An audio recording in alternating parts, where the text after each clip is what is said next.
তো শেখ হাসিনার পতন নিয়ে আমরা একটা জিনিস আমার মনে পড়লো যে শেখ হাসিনার পতন কীভাবে হলো। শেখ হাসিনার পতন হওয়ার একমাত্র কারণই হচ্ছে একটি ছাগল, আর একটি ছাগলই আমাদের বাংলাদেশকে স্বাধীন করেছেন।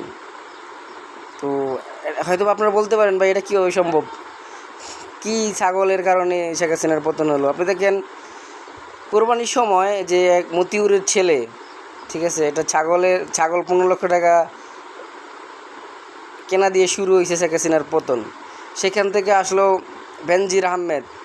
তারপরে বেনজির আহমেদরে ঢাকতে শেখ হাসিনা আরেকটা কথা বললো, সেটা হচ্ছে তার ঘরের যে লোকের কথা, যিনি ঘরে কাজ করতো, সে 300 কোটি টাকার মালিক।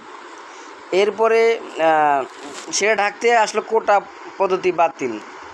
তারপরে থেকে তো দেখেন মানে কি বলবো, শেখ হাসিনার এই মাসটা মানে এই 2024 সাল একটা মানে